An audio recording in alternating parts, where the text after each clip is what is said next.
गजेन्द्रमोक्ष। श्री शुक उवाच एवं व्यवसितो बुद्ध्या समाधाय मनोहृदि जजाप परमं जाप्यं प्राजन्मन्यनुशिक्षितं। गजेन्द्र उवाच ॐ नमो भगवते तस्मै यत एतच्चिदात्मकं पुरुषायादिबीजाय परेशायाभिधीमहि यस्मिन्निदं यतश्चेदं येनेदं य इदं स्वयं योऽस्मात् परस्माच्च परस्तं प्रपद्ये स्वयंभुवं यः स्वात्मनीदं निजमाययार्पितं क्वचिद् विभातं क्वच तत्तिरोहितम् अविद्धदृक्साक्षुभयं तदीक्षते स आत्ममूलोऽवतु मां परात्परः कालेन पञ्चत्वमितेषु कृत्स्नसो लोकेषु पालेषु च सर्वहेतुषु तमस्तदासीद् गहनं गभीरं यस्तस्य पारेऽभिविराजते विभुः न यस्य देवारिषयः पदं विदुर्जन्तुः पुनः कोऽर्हति गन्तुमीरितुं यथा नटस्याकृतिभिर्विचेष्टितो दुरत्ययानुक्रमणः समावतु दिदृक्षवो यस्य पदं सुमङ्गलं विमुक्तसङ्गामुनयः सुसाधवः चरन्त्यलोकव्रतमव्रणं वने भूतात्मभूताः सुहृदः समे गतिः न विद्यते यस्य च जन्म कर्म वा न नामरूपे गुणदोष एव वा तथापि लोकाप्ययसम्भवाय यः स्वमायया तान्यनुकालमृच्छति तस्मै नमः परेशाय ब्रह्मणेऽनन्तशक्तये अरूपायोरुरूपाय नम आश्चर्यकर्मणे नम आत्मप्रदीपाय साक्षिणे परमात्मने नमो गिरां विदुराय मनसश्चेतसामपि सत्त्वेन प्रतिलभ्याय नैष्कर्म्येण विपश्चिता नमः कैवल्यनाथाय निर्वाणसुखसंविदे नमः शान्ताय घोराय मूढाय गूढधर्मिणे निर्विशेषाय साम्याय नमो ज्ञानघनाय च क्षेत्रज्ञाय नमस्तुभ्यं सर्वाध्यक्षाय साक्षिणे पुरुषायात्ममूलाय मूलप्रकृतये नमः सर्वेन्द्रियगुणद्रष्टे सर्वप्रत्ययहेतवे असताच्छाय योक्ताय सदाभासाय ते नमः नमो नमस्तेऽखिलकारणाय निष्कारणायाद्भुतकारणाय सर्वागमाम्नाय महार्णवाय नमोपवर्गाय परायणाय गुणारडिच्छन्नचिदूष्मपाय तच्छोभविस्फूर्जितमानसाय नैष्कर्म्यभावेन विवर्जितागं स्वयं प्रकाशाय नमस्करोमि मादृक्प्रपन्नः पशुपाशविमोक्षणाय मुक्ताय भूरिकरुणाय नमो लयाय स्वांसेन सर्वतनुभृन्मनसि प्रतीत प्रत्यग्द्रसे भगवते बृहते नमस्ते आत्मात्मजाप्तगृहवित्तजनेषु शक्तैर्दुष्प्रापणाय गुणसङ्गविवर्जिताय मुक्ताभिः स्वहृदये परिभाविताय ज्ञानात्मने भगवते नम ईश्वराय। यं धर्मकामार्थविमुक्तिकामा भजन्त इष्टां गतिमाप्नुवन्ति किन्त्वाशिशोरात्यपि देहमव्ययं करोतु मे दभ्रदयो विमोक्षणम्। एकान्तिनो यस्य न कञ्चनार्थं वाञ्छन्ति ये वै भगवत्प्रपन्नाः अत्यद्भुतं तच्चरितं सुमङ्गलं गायन्त आनन्दसमुद्रमग्नाः तमक्षरं ब्रह्म परं परेशमव्यक्तमाध्यात्मिकयोगगम्यम् अतीन्द्रियं सूक्ष्ममिवातिदूर मनन्तमाद्यं परिपूर्णमीडे यस्य ब्रह्मादयो देवा वेदालोकाश्चराचराः नामरूपविभेदेन फलव्या च कलया कृताः यथार्चिसोऽग्नेः सवितुर्गभस्तयो निर्यान्ति संयान्ति सकृत्स्वरोचिषः तथा यतोऽयं गुणसम्प्रवाहो बुद्धिर्मनः खानि शरीरसर्गाः स वै न देवासुरमर्त्यतिर्यं न स्त्री न षण्ढो न पुमान् न जन्तुः नायं गुणः कर्म न सन्न चासन्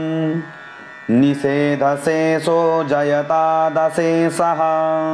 जिजीविषेनाहमिहामुयाकी मन्तर्वहिश्चाव्रतये भयोन्या इच्छामि कालेन न यस्य विप्लवस्तस्यात्मलोकावरणस्य मोक्षम्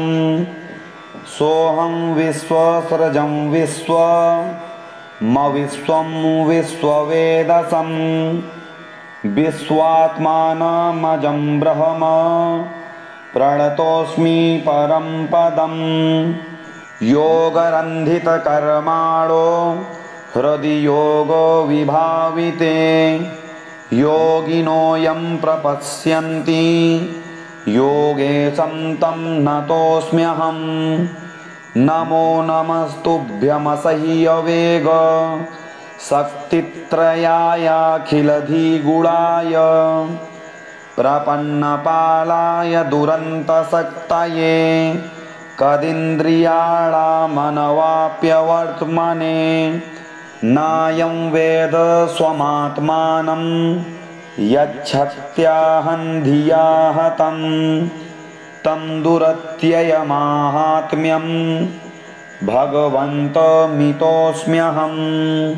श्रीशुक उवाच एवं गजेन्द्रमुपवर्णितनिर्विशेषं ब्रह्मादयो विविधलिङ्गभिधाभिमानाः नैते यदोपसश्रीपुरनिखिलात्मकत्वात् तत्राखिलामरमयो हरिराविरासीत् तं तद्वदातमुपलभ्य जगन्निवासः स्तोत्रं निशम्य दिविजैः सह संस्तुवद्भिः छन्दोमयेन गरुडेन समूह्यमानश्चक्रायुधोऽभ्यगमदासु यतो गजेन्द्रः सोऽन्तः सरस्युरुबलेन गृहीत आर्तो दृष्ट्वा गरोतुमति हरिङ्ख उपात्तचक्रम् उत क्षिप्य साम्बुजकरं गिरमाह्य कृच्छ्रान् नारायणाखिलगुरो भगवन्नमस्ते तं वीक्ष्य पीडितमजः सहसावतीर्य सग्राहमासु सरसः कृपयोज्जहार ग्राहाद्विपाटितमुखादरिणा गजेन्द्रं सम्पश्यतां हरिरमुमुचु दुस्त्रियाणाम् इति श्रीगजेन्द्रमोक्षस्तोत्रं सम्पूर्णम्। गजेन्द्रमोक्ष। श्रीशुक उवाच। एवं व्यवसितो बुद्ध्या समाधाय मनोहृदि जजाप परमं जाप्यं प्राग्जन्मन्यनुशिक्षितं। गजेन्द्र उवाच। ॐ नमो भगवते तस्मै यत् एतच्चिदात्मकं पुरुषायादिबीजाय परेशायाभिधीमहि यस्मिन्निदं यतश्चेदं येनेदं य इदं स्वयं योऽस्मात् परस्माच्च परस्तं प्रपद्ये स्वयंभुवं यः स्वात्मनीदं निजमाययार्पितं क्वचिद् विभातं क्वच तत्तिरोहितम् अविद्धदृक्साक्षुभयं तदीक्षते स आत्ममूलोऽवतु मां परात्परः कालेन पञ्चत्वमितेषु कृत्स्नसो लोकेषु पालेषु च सर्वहेतुषु तमस्तदासीद् गहनं गभीरं यस्तस्य पारेऽभिविराजते विभुः न यस्य देवारिषयः पदं विदुर्जन्तुः पुनः कोऽर्हति गन्तुमीरितुं यथा नटस्याकृतिभिर्विचेष्टितो दुरत्ययानुक्रमणः समावतु दिदृक्षवो यस्य पदं सुमङ्गलं विमुक्तसङ्गामुनयः सुसाधवः चरन्त्यलोकव्रतमव्रणं वने भूतात्मभूताः सुहृदः समे गतिः न विद्यते यस्य च जन्म कर्म वा न नामरूपे गुणदोष एव वा तथापि लोकाप्ययसम्भवाय यः स्वमायया तान्यनुकालमृच्छति तस्मै नमः परेशाय ब्रह्मणेऽनन्तशक्तये अरूपायोरुरूपाय नम आश्चर्यकर्मणे नम आत्मप्रदीपाय साक्षिणे परमात्मने नमो गिरां विदुराय मनसश्चेतसामपि सत्त्वेन प्रतिलभ्याय नैष्कर्म्येण विपश्चिता नमः कैवल्यनाथाय निर्वाणसुखसंविदे नमः शान्ताय घोराय मूढाय गूढधर्मिणे निर्विशेषाय साम्याय नमो ज्ञानघनाय च क्षेत्रज्ञाय नमस्तुभ्यं सर्वाध्यक्षाय साक्षिणे पुरुषायात्ममूलाय मूलप्रकृतये नमः सर्वेन्द्रियगुणद्रष्टे सर्वप्रत्ययहेतवे असताच्छाय योक्ताय सदाभासाय ते नमः नमो नमस्तेऽखिलकारणाय निष्कारणायाद्भुतकारणाय सर्वागमाम्नाय महार्णवाय नमोपवर्गाय परायणाय गुणारडिच्छन्नचिदूष्मपाय तच्छोभविस्फूर्जितमानसाय नैष्कर्म्यभावेन विवर्जितागं स्वयं प्रकाशाय नमस्करोमि मादृक्प्रपन्नपशुपाशविमोक्षणाय मुक्ताय भूरिकरुणाय नमो लयाय स्वांसेन सर्वतनुभृन्मनसि प्रतीत प्रत्यग्द्रसे भगवते बृहते नमस्ते आत्मात्मजाप्तगृहवित्तजनेषु शक्तैर् दुष्प्रापणाय गुणसङ्गविवर्जिताय मुक्ताभिः स्वहृदये परिभाविताय ज्ञानात्मने भगवते नम ईश्वराय यं धर्मकामार्थविमुक्तिकामा भजन्त इष्टां गतिमाप्नुवन्ति किन्त्वाशिशोरात्यपि देहमव्ययं करोतु मे दभ्रदयो विमोक्षणम् एकान्तिनो यस्य न कञ्चनार्थं वाञ्छन्ति ये वै भगवत्प्रपन्नाः अत्यद्भुतं तच्चरितं सुमङ्गलं गायन्त आनन्दसमुद्रमग्नाः तमक्षरं ब्रह्म परं परेशमव्यक्तमाध्यात्मिकयोगगम्यम् अतीन्द्रियं सूक्ष्ममिवातिदूर मनन्तमाद्यं परिपूर्णमीडे यस्य ब्रह्मादयो देवा वेदालोकाश्चराचराः नामरूपविभेदेन फलव्या च कलया कृताः यथार्चिसोऽग्नेः सवितुर्गभस्तयो निर्यान्ति संयान्त्य सकृत्स्वरोचिषः तथा यतोऽयं गुणसम्प्रवाहो बुद्धिर्मनः खानि शरीरसर्गाः स वै न देवासुरमर्त्यतिर्यं न स्त्री न षण्ढो न पुमान्न जन्तुः नायं गुणः कर्म न सन्न चासन् निषेधशेषो जयतादशेषः जिजीविषेनाहमिहामुयाकी मन्तर्वहिश्चाव्रतये भयोन्या इच्छामि कालेन न यस्य विप्लवस्तस्यात्मलोकावरणस्य मोक्षम् सोऽहं विश्वसृजं विश्वं विश्ववेदसं विश्वात्मानमजं ब्रह्म प्रणतोऽस्मि परं पदं योगरन्धितकर्माणो हृदि योगो विभाविते योगिनोऽयं प्रपश्यन्ति योगेशं तं नतोऽस्म्यहं नमो नमस्तुभ्यमसह्यवेग शक्तित्रयायाखिलधिगुणाय प्रपन्नपालाय दुरन्तशक्तये कदिन्द्रियाणामनवाप्यवर्त्मने नायं वेद स्वमात्मानं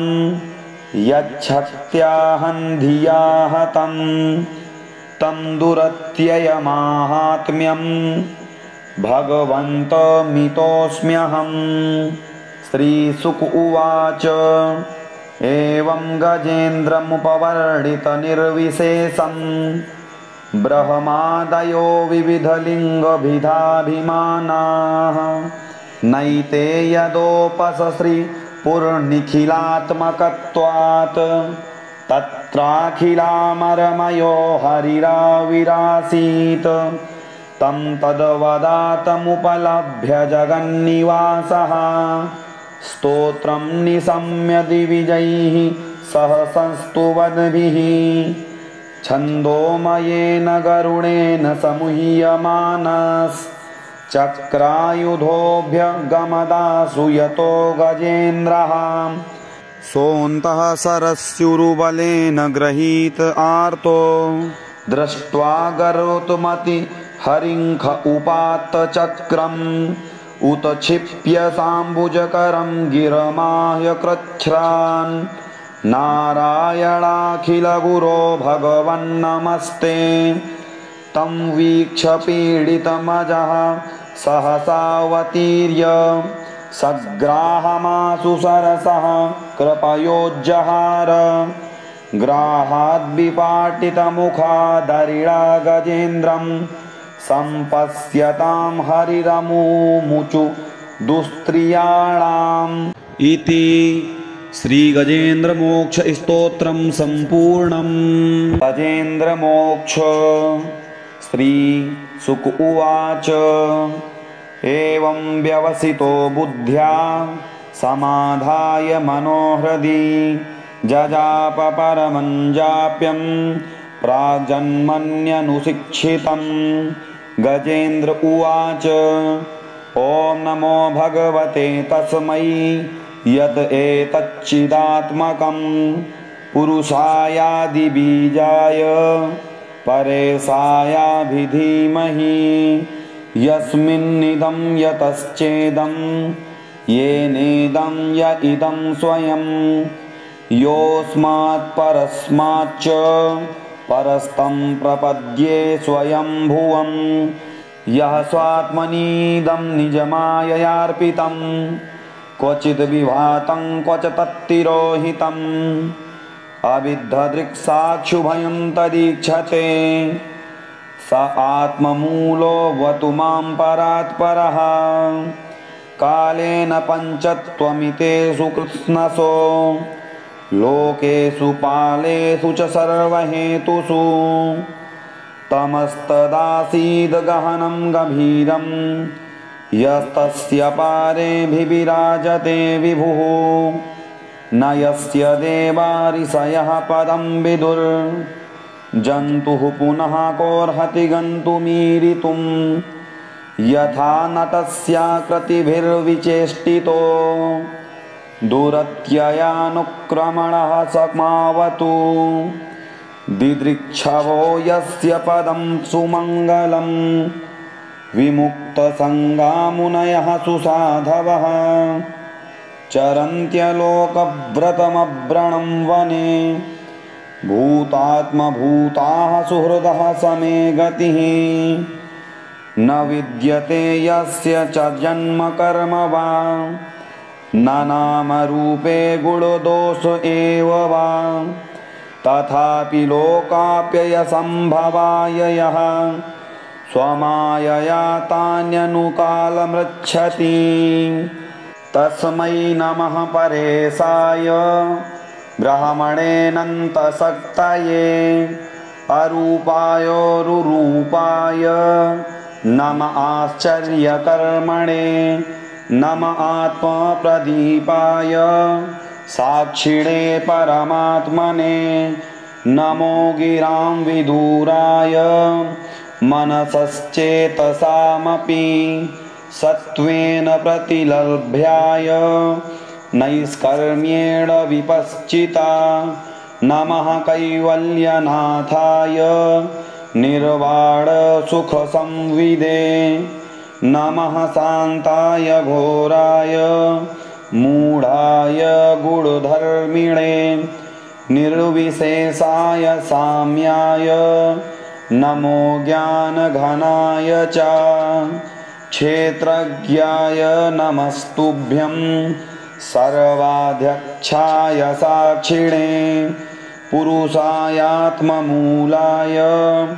मूलप्रकृतये नमः सर्वेन्द्रियगुणद्रष्टे सर्वप्रत्ययहेतवे असताच्छाय योक्ताय सदाभासाय ते नमः नमो नमस्तेऽखिलकारणाय निष्कारणायाद्भुतकारणाय सर्वागमाम्नाय महार्णवाय नमोपवर्गाय परायणाय गुणारडिच्छन्नचिदूष्मपाय तच्छोभविस्फूर्जितमानसाय नैष्कर्म्यभावेन विवर्जितागं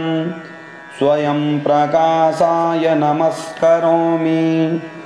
मादृक्प्रपन्नपशुपास्विमोक्षणाय मुक्ताय भूरिकरुणाय नमो लयाय स्वांसेन सर्वतनुभृन्मनसि प्रतीत प्रत्यग्द्रसे भगवते बृहते नमस्ते आत्मात्मजाप्तगृहवित्तजनेषु शक्तैर्दुष्प्रापणाय गुणसङ्गविवर्जिताय मुक्ताभिः स्वहृदये परिभाविताय ज्ञानात्मने भगवते नम ईश्वराय यं धर्मकामार्थविमुक्तिकामा भजन्त इष्टां गतिमाप्नुवन्ति किन्त्वाशिशोरात्यपि देहमव्ययं करोतु मे दभ्रदयो विमोक्षणम् एकान्तिनो यस्य न कञ्चनार्थं वाञ्छन्ति ये वै भगवत्प्रपन्नाः अत्यद्भुतं तच्चरितं सुमङ्गलं गायन्त आनन्दसमुद्रमग्नाः तमक्षरं ब्रह्म परं परेशमव्यक्तमाध्यात्मिकयोगगम्यम् अतीन्द्रियं सूक्ष्ममिवातिदूर मनन्तमाद्यं परिपूर्णमीडे यस्य ब्रह्मादयो देवा वेदालोकाश्चराचराः नामरूपविभेदेन फलव्या च कलया कृताः यथार्चिसोऽग्नेः सवितुर्गभस्तयो निर्यान्ति संयान्त्य सकृत्स्वरोचिषः तथा यतोऽयं गुणसम्प्रवाहो बुद्धिर्मनः खानि शरीरसर्गाः स वै न देवासुरमर्त्यतिर्यं न स्त्री न षण्ढो न पुमान् न जन्तुः नायं गुणः कर्म न सन्न चासन् निषेधशेषो जयतादशेषः जिजीविषेनाहमिहामुयाकी मन्तर्वहिश्चाव्रतये भयोन्या इच्छामि कालेन न यस्य विप्लवस्तस्यात्मलोकावरणस्य मोक्षम् सोऽहं विश्वसृजं विश्वं विश्ववेदसं विश्वात्मानमजं ब्रह्म प्रणतोऽस्मि परं पदं योगरन्धितकर्माणो हृदि योगो विभाविते योगिनोऽयं प्रपश्यन्ति योगेशं तं नतोऽस्म्यहं नमो नमस्तुभ्यमसह्यवेग शक्तित्रयायाखिलधिगुणाय प्रपन्नपालाय दुरन्तशक्तये कदिन्द्रियाणामनवाप्यवर्त्मने नायं वेद स्वमात्मानं यच्छक्त्याहं धिया हतं तं दुरत्ययमाहात्म्यं भगवन्तमितोऽस्म्यहं। श्रीशुक उवाच एवं गजेन्द्रमुपवर्णितनिर्विशेषं ब्रह्मादयो विविधलिङ्गभिधाभिमानाः नैते यदोपसश्रीपुरनिखिलात्मकत्वात् तत्राखिलामरमयो हरिराविरासीत् तं तद्वदातमुपलभ्य जगन्निवासः स्तोत्रं निशम्य दिविजैः सह संस्तुवद्भिः छन्दोमयेन गरुडेन समूह्यमानश्चक्रायुधोऽभ्यगमदासु यतो गजेन्द्रः सोऽन्तः सरस्युरुबलेन गृहीत आर्तो दृष्ट्वा गरोतुमति हरिङ्ख उपात्तचक्रम् उत क्षिप्य साम्बुजकरं गिरमाह्य कृच्छ्रान् नारायणाखिलगुरो भगवन्नमस्ते तं वीक्ष्य पीडितमजः सहसावतीर्य सग्राहमासु सरसः कृपयोज्जहार ग्राहाद्विपाटितमुखादरिणा गजेन्द्रं सम्पश्यतां हरिरमुमुचु दुस्त्रियाणाम् इति श्रीगजेन्द्रमोक्षस्तोत्रं सम्पूर्णम्। गजेन्द्रमोक्ष। श्रीशुक उवाच। एवं व्यवसितो बुद्ध्या समाधाय मनोहृदि जजाप परमं जाप्यं प्राग्जन्मन्यनुशिक्षितं। गजेन्द्र उवाच। ॐ नमो भगवते तस्मै यत् एतच्चिदात्मकं पुरुषायादिबीजाय परेशायाभिधीमहि यस्मिन्निदं यतश्चेदं येनेदं य इदं स्वयं योऽस्मात् परस्माच्च परस्तं प्रपद्ये स्वयंभुवं यः स्वात्मनीदं निजमाययार्पितं क्वचिद् विभातं क्वच तत्तिरोहितम् अविद्धदृक्साक्षुभयं तदीक्षते स आत्ममूलो वतु मां परात् परः कालेन पञ्चत्वमितेषु कृत्स्नसो लोकेषु पालेषु च सर्वहेतुषु तमस्तदासीद् गहनं गभीरं यस्तस्य पारे विराजते विभुः न यस्य देवारिषयः पदं विदुर् जन्तुः पुनः कोऽर्हति गन्तुमीरितुं यथा नटस्याकृतिभिर्विचेष्टितो दुरत्ययानुक्रमणः समावतु दिदृक्षवो यस्य पदं सुमङ्गलं विमुक्तसङ्गामुनयः सुसाधवः चरन्त्यलोकव्रतमव्रणं वने भूतात्मभूताः सुहृदः समे गतिः न विद्यते यस्य च जन्म कर्म वा न नामरूपे गुणदोष एव वा तथापि लोकाप्ययसम्भवाय यः स्वमायया तान्यनुकालमृच्छति तस्मै नमः परेशाय ब्रह्मणेऽनन्तशक्तये अरूपायोरुरूपाय नम आश्चर्यकर्मणे नम आत्मप्रदीपाय साक्षिणे परमात्मने नमो गिरां विदूराय मनसश्चेतसामपि सत्त्वेन प्रतिलभ्याय नैष्कर्म्येण विपश्चिता नमः कैवल्यनाथाय निर्वाणसुखसंविदे नमः शान्ताय घोराय मूढाय गुणधर्मिणे निर्विशेषाय साम्याय नमो ज्ञानघनाय च क्षेत्रज्ञाय नमस्तुभ्यं सर्वाध्यक्षाय साक्षिणे पुरुषायात्ममूलाय मूलप्रकृतये नमः सर्वेन्द्रियगुणद्रष्टे सर्वप्रत्ययहेतवे असताच्छाय योक्ताय सदाभासाय ते नमः नमो नमस्तेऽखिलकारणाय निष्कारणायाद्भुतकारणाय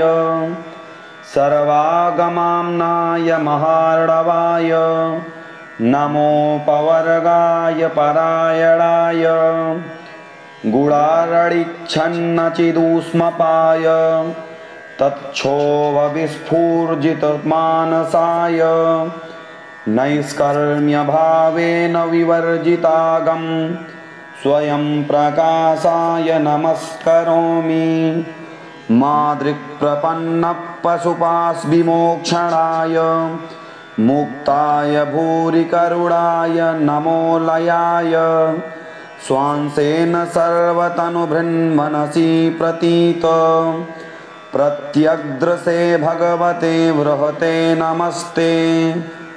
आत्मात्मजाप्तगृहवित्तजनेषु शक्तैर्दुष्प्रापणाय गुणसङ्गविवर्जिताय मुक्ताभिः स्वहृदये परिभाविताय ज्ञानात्मने भगवते नम ईश्वराय यं धर्मकामार्थविमुक्तिकामा भजन्त इष्टां गतिमाप्नुवन्ति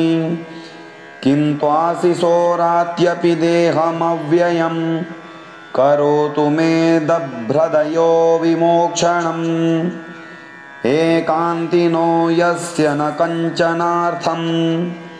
वाञ्छन्ति ये वै भगवत्प्रपन्नाः अत्यद्भुतं तच्चरितं सुमङ्गलं गायन्त आनन्दसमुद्रमग्नाः तमक्षरं ब्रह्म परं परेशमव्यक्तमाध्यात्मिकयोगगम्यम् अतीन्द्रियं सूक्ष्ममिवातिदूर मनन्तमाद्यं परिपूर्णमीडे यस्य ब्रह्मादयो देवा वेदालोकाश्चराचराः नामरूपविभेदेन फलव्या च कलया कृताः यथार्चिसोऽग्नेः सवितुर्गभस्तयो निर्यान्ति संयान्त्य सकृत्स्वरोचिषः तथा यतोऽयं गुणसम्प्रवाहो बुद्धिर्मनः खानि शरीरसर्गाः स वै न देवासुरमर्त्यतिर्यं न स्त्री न षण्ढो न पुमान् न जन्तुः नायं गुणः कर्म न सन्न चासन् निषेधशेषो जयता दशेषः जिजीविषेनाहमिहामुयाकी मन्तर्वहिश्चाव्रतये भयोन्या इच्छामि कालेन न यस्य विप्लवस्तस्यात्मलोकावरणस्य मोक्षम् सोऽहं विश्वसृजं विश्वं विश्ववेदसं विश्वात्मानमजं ब्रह्म प्रणतोऽस्मि परं पदं योगरन्धितकर्माणो हृदि योगो विभाविते योगिनो यं प्रपश्यन्ति योगेशं तं नतोऽस्म्यहं नमो नमस्तुभ्यमसह्यवेग शक्तित्रयायाखिलधिगुणाय प्रपन्नपालाय दुरन्तसक्तये कदिन्द्रियाणामनवाप्यवर्त्मने नायं वेद स्वमात्मानं यच्छक्त्याहं धिया हतं तं दुरत्ययमाहात्म्यं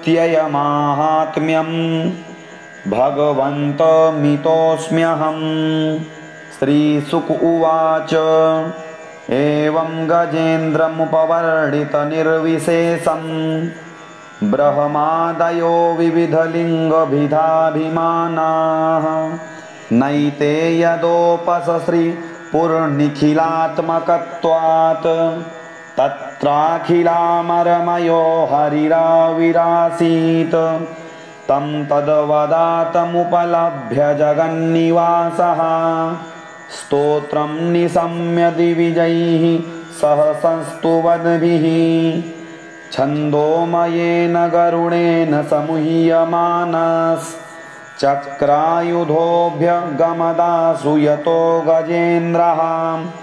सोऽन्तः सरस्युरुबलेन गृहीत आर्तो दृष्ट्वा गरोतुमति हरिङ्ख उपात्तचक्रम् उत क्षिप्य साम्बुजकरं गिरमाह्य कृच्छ्रान् नारायणाखिलगुरो भगवन्नमस्ते तं वीक्ष्य पीडितमजः सहसावतीर्य सग्राहमासु सरसः कृपयोज्जहार ग्राहाद्विपाटितमुखादरिणा गजेन्द्रं सम्पश्यतां हरिरमुमुचु दुस्त्रियाणाम् इति श्रीगजेन्द्रमोक्ष स्तोत्रं सम्पूर्णम्। गजेन्द्रमोक्ष श्रीशुक उवाच एवं व्यवसितो बुद्ध्या समाधाय मनोहृदि जजाप परमं जाप्यं प्राजन्मन्यनुशिक्षितं। गजेन्द्र उवाच ॐ नमो भगवते तस्मै यत् एतच्चिदात्मकं पुरुषायादिबीजाय परेशायाभिधीमहि यस्मिन्निदं यतश्चेदं येनेदं य इदं स्वयं योऽस्मात् परस्माच्च परस्तं प्रपद्ये स्वयंभुवं यः स्वात्मनीदं निजमाययार्पितं क्वचिद् विभातं क्वच तत्तिरोहितम् अविद्धदृक्साक्षुभयं तदीक्षते स आत्ममूलो वतु मां परात् परः कालेन पञ्चत्वमितेषु कृत्स्नसो लोकेषु पालेषु च सर्वहेतुषु तमस्तदासीद् गहनं गभीरं यस्तस्य पारेऽभिविराजते विभुः न यस्य देवारिषयः पदं विदुर् जन्तुः पुनः कोऽर्हति गन्तुमीरितुं यथा नटस्याकृतिभिर्विचेष्टितो दुरत्ययानुक्रमणः समावतु दिदृक्षवो यस्य पदं सुमङ्गलं विमुक्तसङ्गामुनयः सुसाधवः चरन्त्यलोकव्रतमव्रणं वने भूतात्मभूताः सुहृदः समे गतिः न विद्यते यस्य च जन्म कर्म वा न नामरूपे गुणदोष एव वा तथापि लोकाप्ययसम्भवाय यः स्वमायया तान्यनुकालमृच्छति तस्मै नमः परेशाय ब्रह्मणेऽनन्तशक्तये अरूपायोरुरूपाय नम आश्चर्यकर्मणे नम आत्मप्रदीपाय साक्षिणे परमात्मने नमो गिरां विदूराय मनसश्चेतसामपि सत्त्वेन प्रतिलभ्याय नैष्कर्म्येण विपश्चिता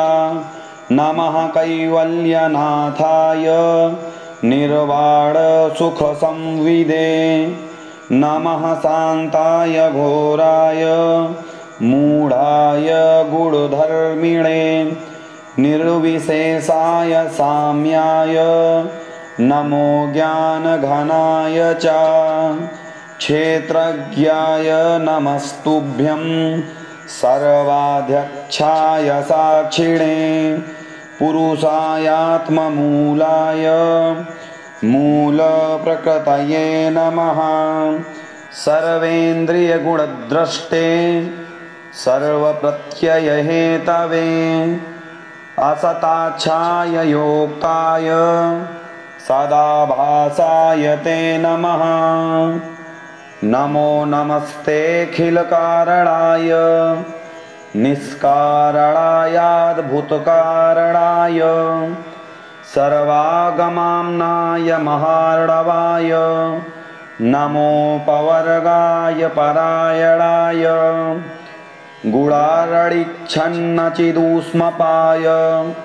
तच्छोभविस्फूर्जितमानसाय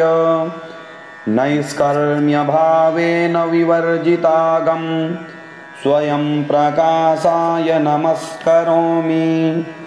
मादृक्प्रपन्नः पशुपाशविमोक्षणाय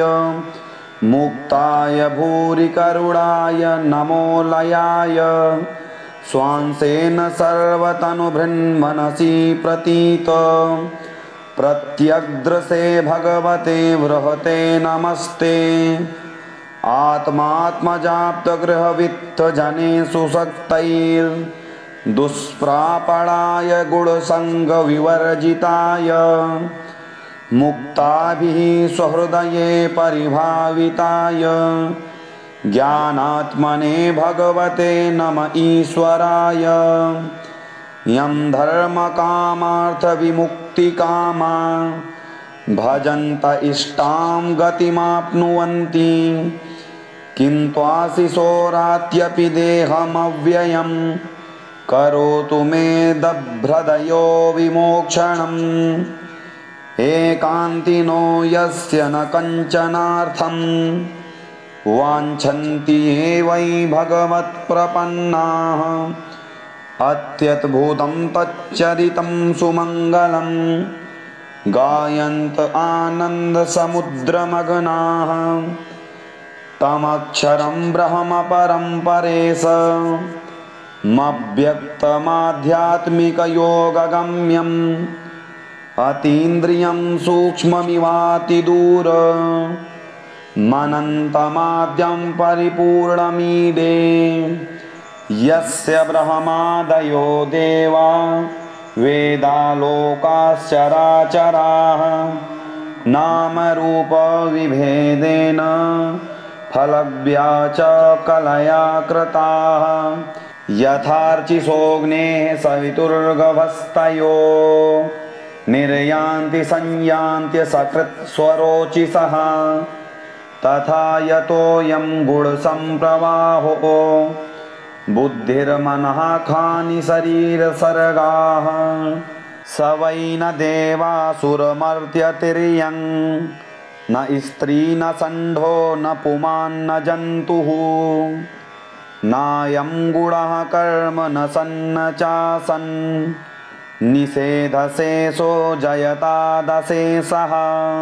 जिजीविषेनाहमिहामुयाकी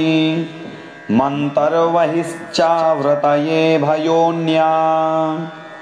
इच्छामि कालेन न यस्य विप्लवस्तस्यात्मलोकावरणस्य मोक्षम् सोऽहं विश्वसृजं विश्वं विश्ववेदसं विश्वात्मानमजं ब्रह्म प्रणतोऽस्मि परं पदं योगरन्धितकर्माणो हृदि योगो विभाविते योगिनो यं प्रपश्यन्ति योगेशं तं नतोऽस्म्यहम् नमो नमस्तुभ्यमसह्यवेग शक्तित्रयायाखिलधिगुणाय प्रपन्नपालाय दुरन्तशक्तये कदिन्द्रियाणामनवाप्यवर्त्मने नायं वेद स्वमात्मानं यच्छक्त्याहं धिया हतं तं दुरत्ययमाहात्म्यं भगवन्तमितोऽस्म्यहम्। श्रीशुक उवाच एवं गजेन्द्रमुपवर्णितनिर्विशेषं ब्रह्मादयो विविधलिङ्गभिधाभिमानाः नैते यदोपसश्रीपुरनिखिलात्मकत्वात् तत्राखिलामरमयो हरिराविरासीत् तं तद्वदातमुपलभ्य जगन्निवासः स्तोत्रं निशम्य दिविजैः सह संस्तुवद्भिः छन्दोमयेन गरुडेन समूह्यमानश्चक्रायुधोऽभ्यगमदासु यतो गजेन्द्रः सोऽन्तः सरस्युरुबलेन गृहीत आर्तो दृष्ट्वा गरोतुमति हरिङ्ख उपात्तचक्रम् उत क्षिप्य साम्बुजकरं गिरमाह्य कृच्छ्रान् नारायणाखिलगुरो भगवन्नमस्ते तं वीक्ष्य पीडितमजः सहसावतीर्य सग्राहमासु सरसः कृपयोज्जहार ग्राहाद्विपाटितमुखादरिणा गजेन्द्रं सम्पश्यतां हरिरमुमुचु दुस्त्रियाणाम् इति श्रीगजेन्द्रमोक्षस्तोत्रं सम्पूर्णम्।